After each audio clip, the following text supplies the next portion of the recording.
Donald, thank you very much. It's a great privilege today at Intuitive360 to get a chance to visit with some of the executive leadership team at Intuitive.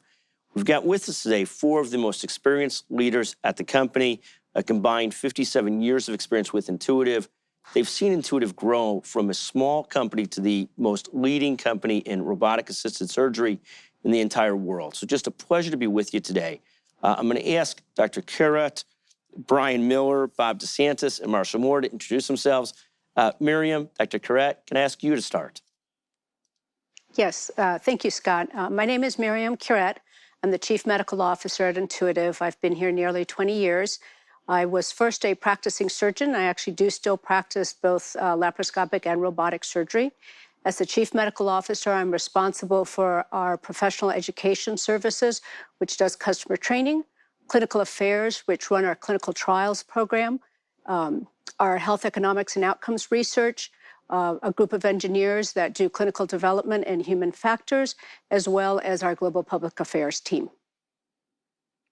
Thank you. And also a professor at Stanford and a Harvard Medical School graduate. And a pleasure to have you with us today. Thank you very, very much. Thank you. Brian, can you take a moment to introduce yourself? Happy to, Scott. So my name is Brian Miller, and I am Senior Vice President and General Manager of our systems, imaging, and digital groups within Intuitive. And I've been in the field of robotics, and in particular human-machine robotics, for over 25 years. As far as surgical robotics, I just celebrated my 20th year this past August. So my role within Intuitive is to develop our robotic systems. That's our surgeon console, vision cart, and patient side cart. Our advanced imaging technology, which is different technologies and modalities for being able to highlight different types of anatomy for surgeon clinical decision making. And then our digital efforts, where we're bringing in various digital capabilities, help in training, service, and other operational efficiencies. Thank you, and truly remarkable career at Intuitive. Marshall, do you want to take a second to introduce yourself? Sure. Good morning. Happy to be here. My name is Marshall Moore. I'm the CFO of Intuitive Surgical. I joined the company in 2006. Prior to that, I was with PricewaterhouseCoopers for 22 years and grew up outside of Detroit. Loved my experience with the company. It's been just a fantastic ride, and I look forward to talking to you. And Bob, do you want to take a moment to introduce yourself? Sure. Thank you, Scott. So my name is Bob DeSantis. I am the Executive Vice President and General Manager in Product Operations for our instruments, accessories, and endoscope platforms. I've been with Intuitive for almost 8 years. I have been in medical product development for almost 30 years. My responsibilities here at Intuitive span everything from needs identification to product development to product operations and manufacturing for those platforms, the instruments, accessories, and our endoscopes. Well, thank you very much. We'll get a chance now with this team to go through a little bit of what each of you does and some of your thoughts on it. Dr. CURET, let me start with you. You put a huge emphasis on training. You also train and teach at Stanford. Talk a little bit about how Intuitive views training and some of your thoughts on training and development. Thank you, Scott. Yes, training is a passion that's very near and dear to my heart. I actually went through the ranks of being promoted and at Stanford through an educator track. So I'm very lucky to work with a group of very passionate people who take training as seriously as I do and are creative and truly dedicated. We feel very strongly that it is our responsibility as the manufacturer of the Da Vinci platforms to be responsible for training on the system itself. We are the ones who understand completely the full capabilities of the system and how to use it most safely and effectively. But as you can imagine, it's not just about learning how to use the device. The surgeon, who already knows how to do the procedure with other surgical tools, then needs to learn how to use this surgical tool in their clinical practice. And for that piece of it, it's really expert surgeons who should be doing that kind of teaching. So we help facilitate that peer-to-peer training with advanced courses, with proctoring, both remote proctoring and in-person proctoring, and with enabling a lot of educational resources that surgeons can take advantage of throughout their learning curve. And when you talk about learning to use the robot or learning to do procedures, Intuitive probably puts more effort and resources into training than any other institution I'm aware of. Is that a huge commitment of Intuitive's to make sure that there is great learning going forward with the surgeons? We do think it is critically important for all of our customers to be able to know how to use the system effectively and safely. So it's not just training for the surgeon, but it's training for the OR staff, for the reprocessing staff, for residents and fellows who are learning to become surgeons. So it is a big part of what we invest in. And talk for a moment. And Brian, let me ask you, what technologies are used in training, and is that growing and evolving? Talk a little bit about that, and I'll ask Dr. CURET the same question. What kind of technologies are being used for training? Yeah, the technologies that we're introducing into training is definitely growing. We believe and have products in virtual reality for surgeon training, for exercises and simulations, ranging from basic skills drills to understand how to use the technology to full procedures. As MYRIAM indicated, we train all of our users, so not just the surgeon, but also the remainder of the care team. And we're looking at both virtual and augmented reality as a way to help people understand how to engage with the technology and be able to give them scenarios so that they can, and challenge them so that they can learn how to use it. Mary mentioned remote mentoring. That is a telepresence enabled audio, video, and the ability to telestrate and use visual cues is something we're investing in and believe it helps to augment some of the in-person training. And then finally, we have a set of very talented data scientists and machine learning engineers that really are analyzing the various data sets to provide surgeons with actionable information. And MYRIAM, as both a physician, a surgeon, and a lifelong teacher and learner, any thoughts on how this technology for teaching is evolving? Do you want to weigh in there as well? Now, I think there's a couple of general trends that we're seeing. In simulation, the holy grail is procedure-specific simulation. So a surgeon learns how to use the system with skills drills first, but then they can go in and say they're going to take out a uterus tomorrow. They can go in and do that procedure in a simulated environment before they go to do that patient. If they have a patient that's got a little bigger organ, they can pick a simulation that shows a bigger organ, or one that shows a bigger patient with more fatty tissue inside. And eventually what we'd like to get to is where you can scan the patient you're going to operate on the next morning and put that into a simulation exercise, and you can go through that the night before or the morning of that specific patient. You could even pull in your care team to go through a full team simulation exercise for a particularly complex procedure. So ideally, I think that's where we'd like to get, where you actually, when you operate on the patient, it's actually your second time doing that procedure on that patient. I mean, truly remarkable that you moved to a spot where you could see the patient the day before, at least virtually, and then do the operation the next day. Brian, let me ask you this question. Intuitive is so far ahead of so many other device companies in what you do and medical technology companies. How do you make sure that with the technology you have, that you make it so user-friendly that it works well with other systems in the operating room and everything else? Is that a big priority? Yeah, Scott, that is a great question. And to kind of step back and understand how we approach product development and innovation at Intuitive, our goal is to really deeply understand the user, their needs, and what they need from the technology. And we do that through conversations. We do that with spending time in their environment. So it's important as we go and introduce technology to really understand how they're going to adopt it and avoid adding additional complexities. And so for the surgeon and the care team, they need to focus on the patient, and our technology needs to be able to help them accomplish their goals. When you look at developing new technology, Talk about sort of other form factors that other entrants use versus what you choose to use, what Intuitive does. Some of your thoughts on the technology and the things that you're doing to make sure it's so user-friendly.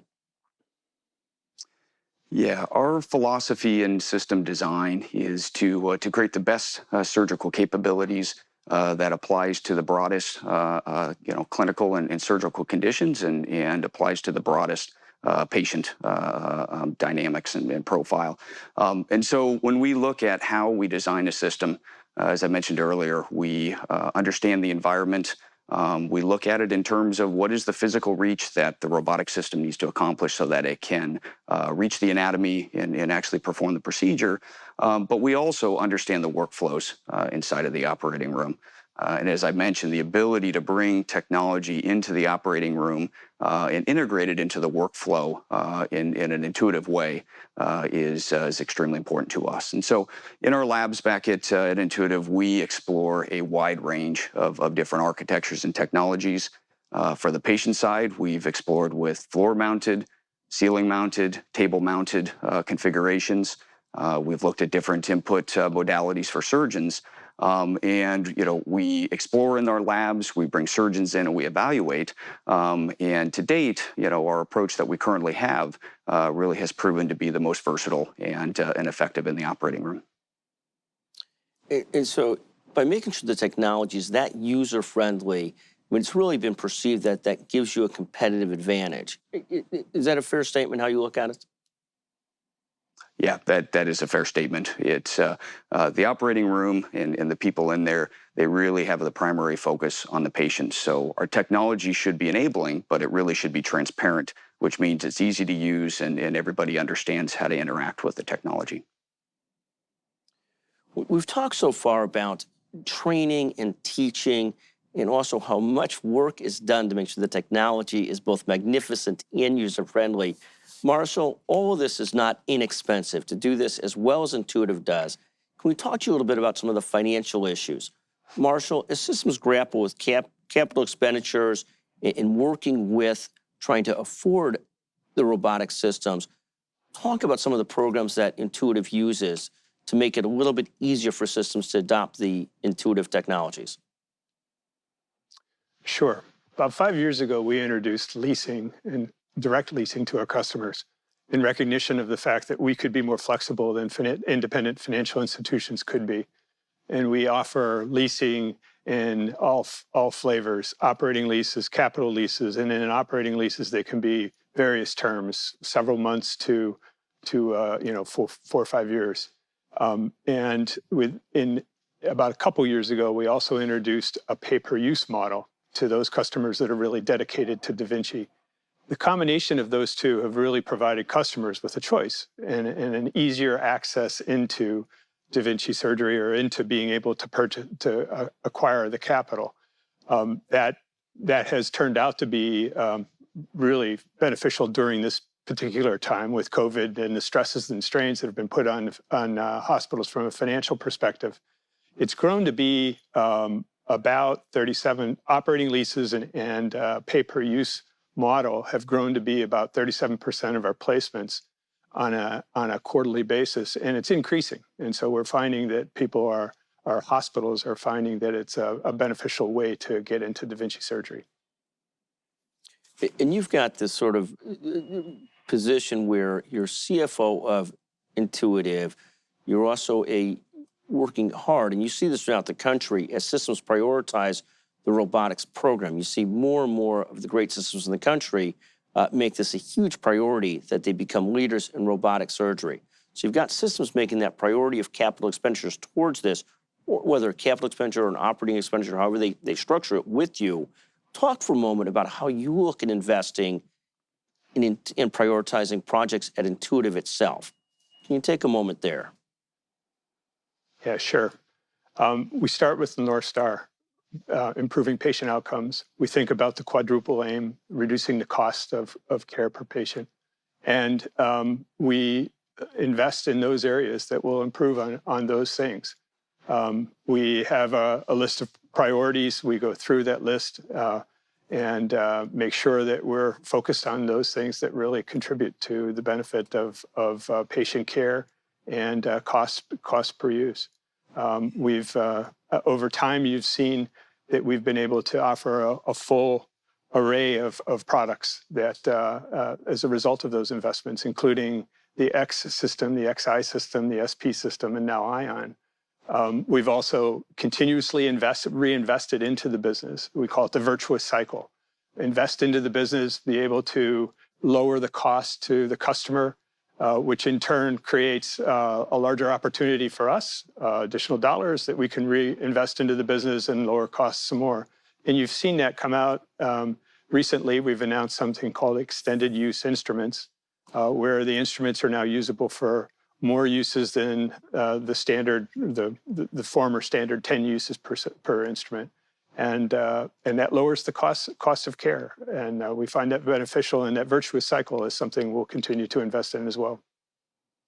In constant reinvestment, you've seen it as the company's grown from just a relatively small company to one of the largest robotic-assisted surgery companies in the entire world. I've seen the stats and the growth. It's really magnificent, and it's a constant effort to get better and better and better serve patients. Just magnificent. Bob, let me turn to you and talk about culture. One of the differentiators at Intuitive, people talk about it here at constantly from the leadership team. I see it when I visit. It's the culture that's been developed. Do you want to take a couple moments and talk about the culture of Intuitive? Sure. It's a fabulous culture. I can't say enough good things about it. And I think it's driven by a couple of foundational principles. One is that we realize what we're doing. We're affecting people's lives now, and I think everybody realizes that we have a significant opportunity to continue to increase affecting patients' lives and improving surgery. They see that opportunity out there, so it really is an altruistic type motivation that drives people. The company has been fortunate enough to acquire significant talent. I can't say enough about the talent and the people that I work with. They are as good as it gets across the world of medical robotics and medical products in general. And people are well-intentioned. If we realize what we're doing and what we're going after and what our opportunity is, so from manufacturing to product development to service and sales, right up through and including the executive level, people are working together, working collaboratively to really bring these new technologies and innovations to the marketplace. And you spend a lot of time driving innovation itself. How do you continue to push innovation through these challenging times, through the COVID times and so forth? Moment on continuing to push innovation so strongly. It has been a challenge. So we started off the year with our plan, and then COVID hit, and we've had to adjust. Our first step was to ensure our employee safety. COVID has come in waves, and Northern California was one of the first places where it hit. And our first step was to ensure employee safety. We sent everybody home. We put together a crisis management team and put together all the policies and protocols that we needed to be able to get employees back into our buildings and our factories where need be. Put as much work and effort into enabling people to work remotely. And just like everything else that this company does, I spoke to the talent earlier, people have been have adapted very well. So where they need to come in, they come in, they do their work. Where they are working remotely, the ingenuity there has been really fun to see and fun to watch. So we continue to push forward and have made great progress. And we've learned a lot during this time, a lot of things that we'll incorporate into our working life going forward. Some of the challenges, there are still challenges there, interacting, with the field, interacting with our customers. Brian and MYRIAM talked about, some of the requirements for user testing, et cetera. It's all still a challenge, but we've made great progress, and we're adapting, and the teams are doing quite well. Thank you very, very much. MYRIAM, let me turn back to you and then to Marshall. This constant issue of cost versus value. When I talk to Intuitive, it often reminds me of Intel back in the day where Intel works so hard to constantly drive down the cost per chip, the cost per encounter, while adding great value and being the very best at what you do. I mean, that's sort of where Intuitive is today, the very best at what you do, but constantly trying to reinvent yourself and get better and better and lower and improve value for customers. Can you talk about that equation a little bit, cost versus value? Yeah, I think, primarily, as Marshall said, it's patient safety first. So we look to see where we can bring value and help make outcomes for patients better or help make their care experience better. So that's our primary motivation, and cost comes later. We try to price things very reasonably so that there is, it can still be widely adopted. And then there's a group of engineers who work behind all of that to try to drive costs down as much as possible. But if we don't see patient value, we don't pursue it no matter what. Marshall, do you want to comment on that as well as the CFO, the view of this constant effort towards value for patients, great safety, great experience, great quality, but also with value and cost becoming, an affordable issue for systems? Yeah, I mean, I think that, without providing the improved patient outcomes, I don't think the company survives. I think competition will come and we will lose out. And so we have to continuously invest in improvements in the system, improvements in capabilities that will improve patient outcomes. And so I think MYRIAM summarized it very well. Fabulous. I mean, it's really a culture of continuous improvement. It's very impressive. Bob, talk to us about continue to supply customers, take care of customers globally and nationally through the period of COVID. Talk about what that felt like and some of the experience there. So in product operations, we have a very simple 1, 2, 3 priority. And priority 1 is supply continuity. Priority 2 is innovation. And priority 3 is fiscal management. So, priority 1 really is supply continuity. The how of, doing it is really quite rudimentary. It's the blocking and tackling of manufacturing operations. We have built business continuity plans and risk management plans. We require the same of our suppliers. We've leveraged inventory, safety stocks, both at the raw material and finished good levels.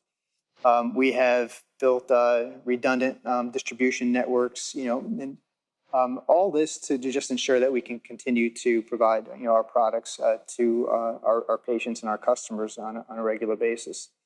COVID has been, has made that more of a challenge. So, as I said earlier, our first step was to ensure safety. We have also formed a group where we meet on a regular basis across our global supply operations. And we have learned and communicated and shared best practices because, again, as COVID has hit in waves, we hit in Northern California, we put things in place, we learned, we communicated to North Carolina, Germany, Mexico, for example. And then when the waves have hit them, they've been prepared quite well. We've also worked with our suppliers, and we've enabled and helped our suppliers, in some of those areas, learning safeties, protocols, practices, orders, and in some cases financials. But we've worked very, very closely with our suppliers. And then lastly, the redundant distribution network also has been a big factor for us. And we're, today we are, knock on wood, in a great position. And as we are growing and things are recovering, we're in a good position from an inventory standpoint.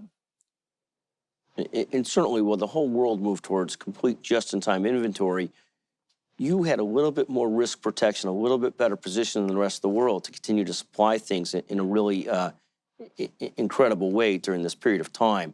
Bob, I'm going to ask you another question. I've had a chance to visit the Intuitive manufacturing facilities, and it really looks out of a next generation 21st, 22nd century. It's really amazing.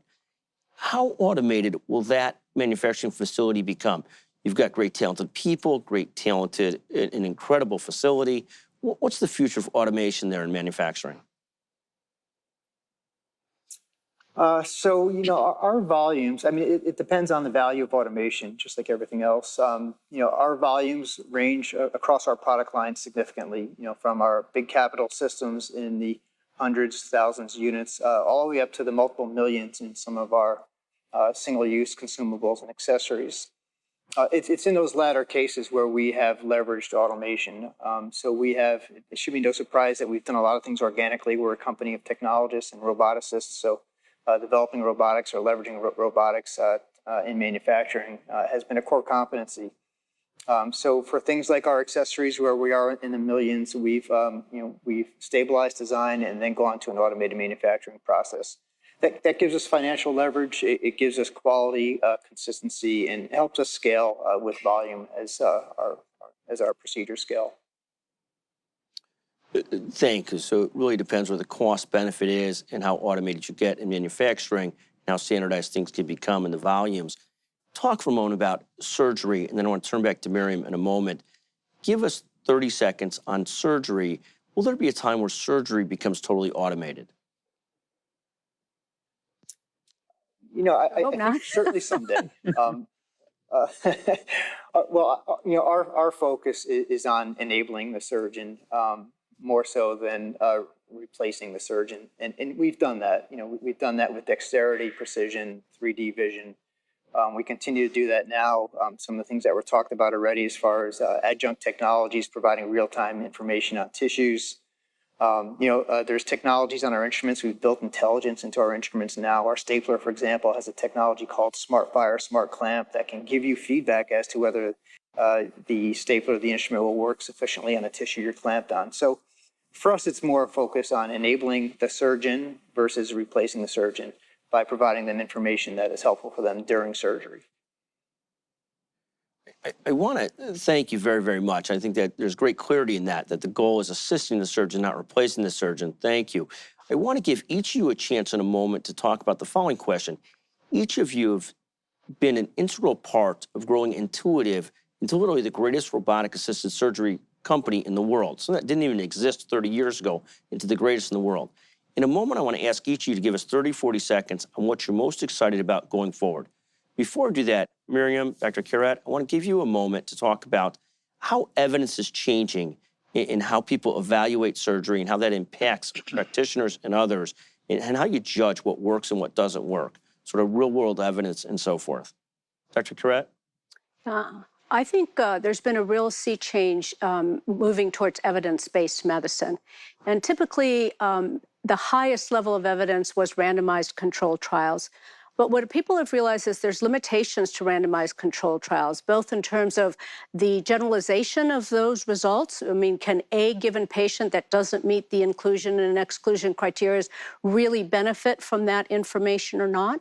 But also just the fact that in surgery, it's very hard to have a surgeon who's equally good at both techniques that are being compared. So what we've seen happen is looking at real-world evidence, large patient populations where you can have a wide variety of surgeon experience, a wide variety of patient characteristics, and that you can then use that data to make decisions for your own given patient. Some of those are trials, clinical trials. Some of them are databases, clinical databases or administrative databases, but really looking at where you can find evidence and where you can find data that you can put together to make the best clinical decision for a given patient. And to really make it personalized to you and how you do things too. It's really a fascinating evolution in how you look at things. I'm going to ask each of you the question, what are you most excited about today? Dr. CURET, I'll go around the horn. I'll start with yourself. 30 seconds on what you're most excited about today. What I'm most excited about is very specific to training. One of the things that the pandemic has made us do is be more creative. Surgeons can't travel to be trained anymore. So we have deployed virtual training. We have deployed regionalized training. We are having field-based trainers. So we're changing how we train in the delivery of a great quality education program, but in a way that allows surgeons to work within the constraints that the pandemic has come. I think that's allowing us to use more of the technology that Brian looked at, and it will enable us to develop even more technology that will help our surgeons and our customers learn. So magnificent. Thank you. Brian, what you're most excited about today? Yeah, so what I'm most excited about is the convergence of digital capabilities in algorithms with the capabilities and the systems that we've developed. for over 25 years in the operating room. And as Bob mentioned, all of these are geared towards providing the surgeon or the users with the right information at the right time. But there is a lot of power in being able to bring algorithms that can extract actionable insights. We are getting ready to launch a capability called MyIntuitive. It is a centralized portal that connects users with their data and other digital solutions in our ecosystem. And the ability to leverage that information when you need it, coupled with the care delivery inside of the operating room, that's what I'm most excited about as we look forward. Fantastic, and thank you. Marshall, you're one of the great CFOs in the country. People don't generally think about CFOs getting very excited, but take us to a different world. Talk to us about the things that you're most excited about today. Well, I get really excited about our mission, which is to improve patient outcomes. And I think about what we can do from a financial perspective to enhance the quadruple aim. And so some of the things we were talking about earlier, which is financial arrangements that will enable hospitals to expand their programs and to access this fantastic technology, really excites me. At the end of the day, though, I get excited to go into work every day because I get to work with a really outstanding group of individuals that are highly intelligent and all rowing in the same direction within a really focused culture. It's very, very impressive. It really is. Bob, a moment on what you're most excited about today. Similar to Brian, this convergence of intelligence with surgery, I think is really exciting. It's exciting for me. I think it's exciting for the industry.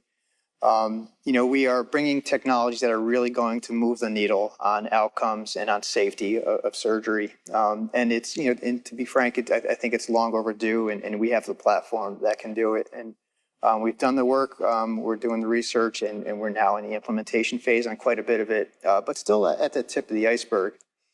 And, one of the reasons I mentioned I've been in surgical products for 30 years at Intuitive for 8. One of the reasons I came here is because I realized that this is the future, this is the right platform. And with these technologies implemented, I don't think it will be long before people are saying, how could you do surgery any other way? How could you do surgery without the Da Vinci platform? And that's really exciting. Well, thank you. I want to thank MYRIAM, Brian, Marshall, Bob. What a pleasure to get the chance to visit with you today. And with that, I'll turn it back to Donald Brandt. Donald, thank you so much for having us and having the chance to visit with this great panel of leaders at Intuitive. Thank you very much.